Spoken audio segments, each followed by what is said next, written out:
Hello friends, Manoj Kumar ji के JS study केंद्र के यूट्यूब चैनल फिर से आप लोग का स्वागत है। हम लोग देख रहे हैं बायोलॉजी में देख रहे हैं कुछ क्वेश्चन हैं। आज देखेंगे पादप आकार की मतलब प्लांट मॉर्फोलॉजी के बारे में कुछ क्वेश्चन है, उसको देखेंगे। जैसे है मूलांकुर से विकसित होने वाले जड़ें क्या कहलाती है? तो मूसला जड़ें कहलाती है। मूलांकुर यानी रेडिकल के अतिरिक्त पौधे के किसी भी भाग से विकसित होने वाले जड़ें कहलाती है। क्या कहलाती है? अपस्थानिक मूल यानी अपस्थानिक जड़ें कहलाती है। डहेलिया की जड़ें होती है, क्या होती है? कंदील तथा पुलकित होती है। ऊपरी रोही मूल मिलती है किसमें? आर्किड्स में। न्यू मेटाफोर्स श्वसन मूल प्रायः मिलती है, यानी किसमें मिलती है? तो मैंग्रोव पादपों में मिलती है, मैंग्रोव प्लांट में मिलती है। इसके बाद है अवस्तंभ मूल यानी स्टील रूट पाई जाती है, किसमें? गन्ने में पाई जाती है। स्तंभ मूल यानी प्रोप रूट किसमें पाई जाती है? तो क्या होती है? तो स्तंभ मूल जो है, प्रोप रूट जो है, क्या है? एक तरह के अपस्थानिक जड़ें होती है। इसके बाद है गाजर क्या है? तो गाजर एक जड़ है। बरगद के पेड़ के तने से लटकने वाली मोटी जड़ें कहलाती है, क्या कहलाती है? स्तंभ मूल कहलाती है। आलू के खाने योग्य भाग कौन सा है? तो तना है। पर्णकाय स्तंभ क्या है? यानी फाइलोक्लेड, एक रूपांतरण है किसका? तो तना का रूपांतरण है। नागफनी में प्रकाश संश्लेषी कार्य होता है, किससे होता है? तो पर्णकाय स्तंभ द्वारा होता है। आलू भूमिगत रूपांतरित तना होता है, जिसे कहा जाता है कंद कहा जाता है। हल्दी के पौधे का खाने योग्य भाग कौन होता है? तो प्रकंद होता है। अदरक क्या है? तो अदरक एक प्रकार का राइजोम है। इसके बाद है प्याज परिवर्तित रूप है। प्याज किसका परिवर्तित रूप है? तो तने का परिवर्तित रूप है। इसके बाद है निम्न में से किसकी पत्ती में पर्णदल प्रायः न्यूनीकृत होती है? पर्णदल तो शुष्कोद्भिद में वे पौधे जिनमें कभी पुष्प नहीं बनते हैं क्या कहलाते हैं? तो क्रिप्टोगेम्स कहलाते हैं। संसार का सबसे बड़ा पुष्प उत्पन्न होता है रफलेशिया के द्वारा। रफलेशिया का पुष्प सबसे बड़ा होता है। फूल गोभी यानी कॉलीफ्लावर का खाने योग्य भाग कौन सा होता है? तो पुष्प चक्र होता है। इसके बाद है जीवन चक्र की दृष्टि से पौधे का सबसे महत्वपूर्ण अंग है पुष्प होता है। पराग कोश से वर्तिकाग्र तक पराग का स्थानांतरण क्या कहलाता है? परागन कहलाता है।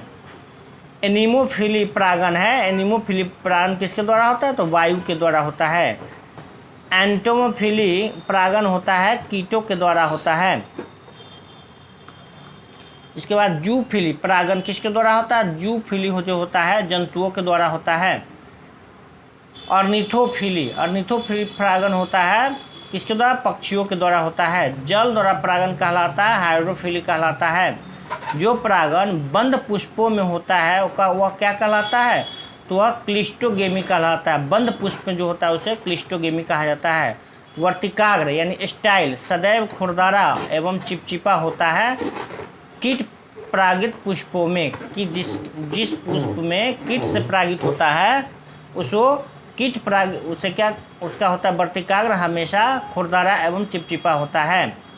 निषेचन के पश्चात बीजों के बीजावरण विकसित होते हैं किस से? अध्यावरणों से।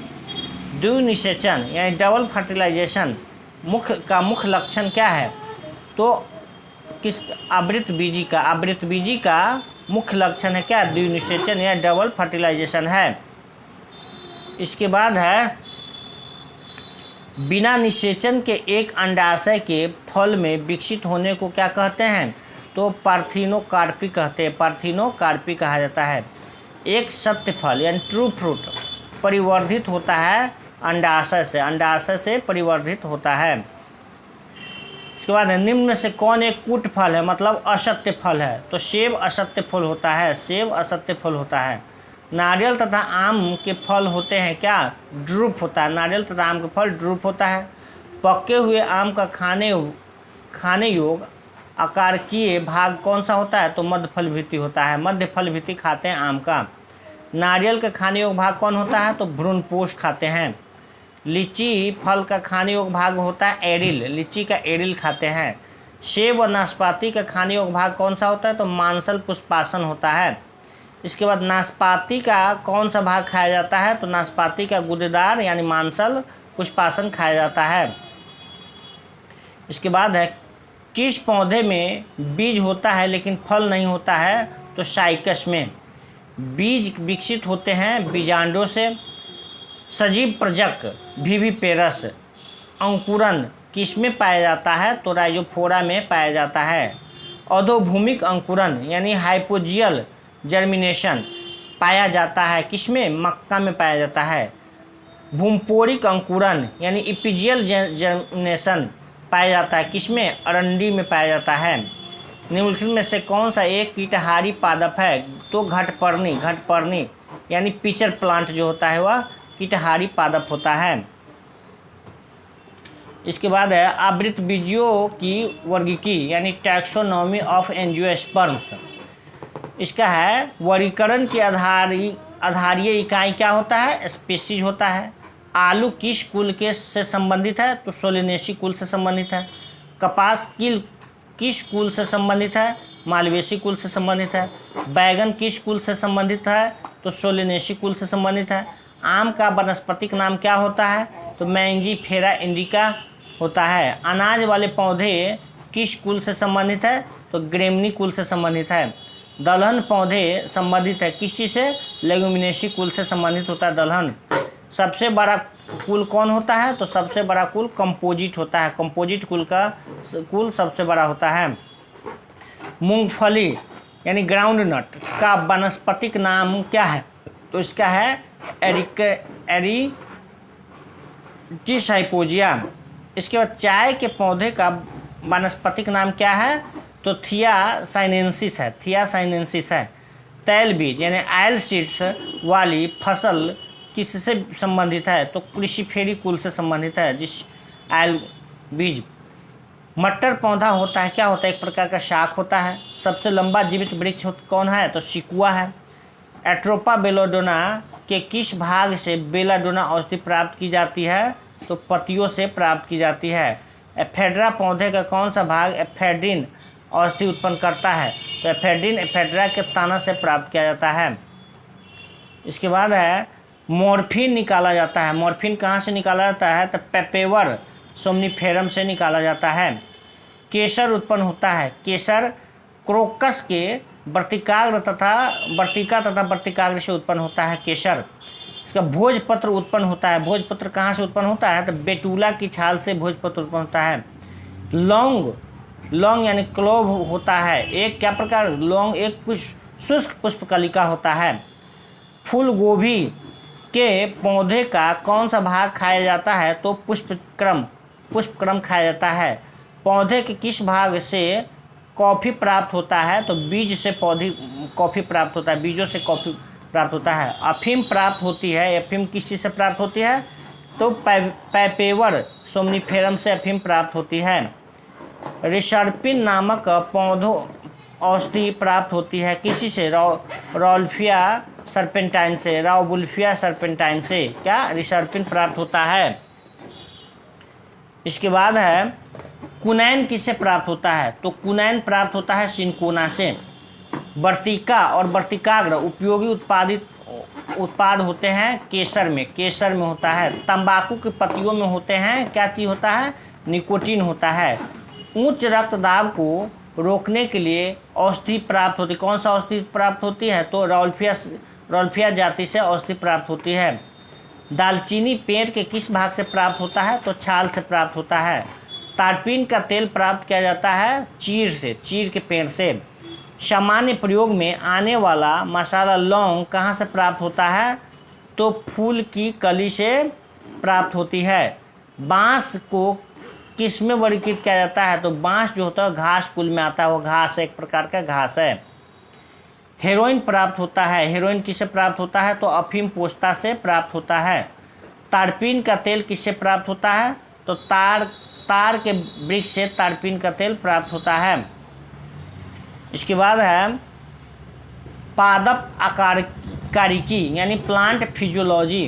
प्लांट फिजियोलॉजी इसके प्रासरण की परिभाषा है। प्रासरण की परिभाषा क्या है? तो अर्धपरागम्य कला से होकर कम से अधिक सांद्रता की ओर जाना। विलय जल का प्रवाह। बीज फूलते हैं जब जल में रखे जाते हैं। किसके कारण? तो अंतः शोषण के कारण। उर्वरक का अतिरिक्त मात्रा में प्रयोग पौधे की मृत्यु का कारण बनता है। क्यों? क्योंकि वह उसमें बाह्य प्रसरण हो जाता है। बाह्य प्रसरण के कारण पौधे में जल का परिवहन निम्न में से किसके द्वारा होता है? तो जाइलम के द्वारा होता है। पौधों की वृद्धि के लिए कितने आवश्यक तत्वों की जरूरत होती है? तो 16 आवश्यक तत्वों की जरूरत होती है। धान का खारा रोग या लघुपत रोग किस तत्व की कमी से होता है? तो जस्ता की कमी से होता है। इसके बाद फूलगोभी का विटेल रोग किस तत्व की कमी से होता है? तो एमो की कमी से होता है। पत्तियों की हरी महीनता किसकी कमी से होता है? एमजी की कमी मतलब मैग्नीशियम की कमी से होता है। पौधों के वायवीय भागों में वाष्प के रूप में जल हानि को क्या कहते हैं? तो जल हानि को वाष्पोत्सर्जन कहा जाता है। वाष्पोत्सर्जन मापी यंत्र क्या कहलाता है? तो पोटोमीटर कहलाता है। पोटोमीटर। पौधे में वाष्पोत्सर्जन की क्रिया किसमें होती है? तो पूरा पौधा में होती है। पत्तियों के 2 मुख्य कार्य होते हैं। कौन कौन सा मुख्य कार्य होता है? तो पत्तियों का मुख्य कार्य प्रकाश संश्लेषण तथा वाष्पोत्सर्जन होता है।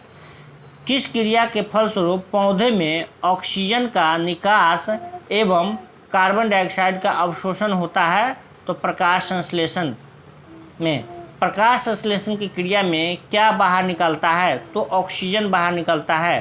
प्रकाश संश्लेषण की दर सबसे अधिक होती है लाल रंग के प्रकाश में। लाल रंग के प्रकाश में प्रकाश संश्लेषण की दर सबसे अधिक होती है। प्रकाश संश्लेषण की दर सबसे कम किस में होती है? तो हरे रंग की प्रकाश में प्रकाश संश्लेषण की दर सबसे कम होती है। प्रकाश संश्लेषण अंगक यानी ऑर्गेनलेस है। क्या? हरित लवक होता है। इसके बाद है प्रकाश संश्लेषण होता है केवल दिन में। प्रकाश संश्लेषण केवल दिन में होता है। प्रकाश संश्लेषण की कौन सी गैस आवश्यक है? तो कार्बन डाइऑक्साइड आवश्यक है। क्लोरोफिल यानी हरित लवक में कौन सा धातु आयन पाया जाता है? तो मैग्नीशियम पाया जाता है। प्रकाश संश्लेषण क्रिया में मुक्त होने वाली ऑक्सीजन कहाँ से आती है? तो जल से आती है। जल से आती है। इसके बाद है प्रकाश संश्लेषण क्रिया होती है क्लोरोप्लास्ट में होती है। प्रकाश संश्लेषण की प्रथम स्थिर यौगिक है ग्लूकोज। ऐसी जैविक क्रिया जिसमें शर्करा तथा वसा का ऑक्सीकरण होता है तथा ऊर्जा मुक्त होती है क्या कहलाती है? तो श्वसन कहलाती है।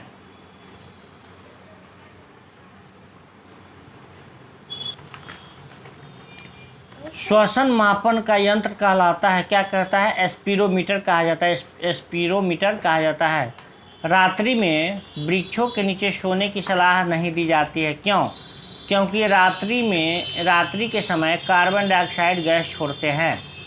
अनोक्सी श्वसन में अंतिम उत्पाद होता है। क्या होता है? तो अनोक्सी श्वसन में अंतिम उत्पाद इथाइल अल्कोहल होता है। ऑक्सी श्वसन का अंतिम उत्पाद क्या होता है? तो ऑक्सी श्वसन का अंतिम उत्पाद कार्बन डाइऑक्साइड तथा जल होता है। कोशिका के भीतर श्वसन का केंद्र होता है। कहाँ पर होता है? माइटोकॉन्ड्रिया में होता है। ग्लाइकोलाइसिस का अंतिम उत्पाद क्या होता है? तो पायरुविक अम्ल होता है। निम्नलिखित में से कौन सा एक पादप हार्मोन है? तो ऑक्जिन पादप हार्मोन है। 2,4-D क्या है? तो 2,4-D एक खरपतवारनाशी है। खरपतवारनाशी है 2,4-D। इसके बाद किस पादप हार्मोन के छिड़काव से अनिषेक फल प्राप्त किए जा सकते हैं? तो ऑक्जिन से। निम्न में से कौन सा पादप हार्मोन बौने पौधों को लंबा कर देता है तथा फूल बनने में भी मदद करता है? तो जिब्रेलिन करता है। कोशिका विभाजन में मदद करने वाला पादप हार्मोन है साइटोकाइनिन। फल पकाने वाला हार्मोन है इथिलीन। इसके बाद ऑक्जिन होते हैं। ऑक्जिन क्या होते हैं? तो ऑक्जिन एक प्रकार का वृद्धि हार्मोन होता है। पादप वृद्धि अनुमापन के साथ किस भारतीय वैज्ञानिक का नाम जुड़ा हुआ है? तो जेसी बोस, जगदीश चंद्र बोस को। निम्न में से किस पेड़ को अपनी वृद्धि के लिए सर्वाधिक मात्रा में जल की आवश्यकता होती है? तो यूकेलिप्टस को। इसके बाद है निम्न में से किस यंत्र से तने की वृद्धि मापी जाती है? तो ऑक्जीनोमीटर से।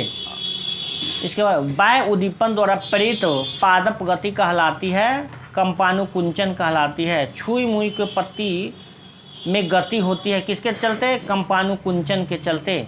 सूर्य के प्रकाश की ओर बढ़ते हुए प्ररोह का मुड़ना कहलाता है, क्या कहलाता है? तो हीलियोट्रोपिज्म कहलाता है, हीलियोट्रोपिज्म। फिर इससे आगे अगले वीडियो में देखेंगे, तब तक के लिए धन्यवाद। रुके ना।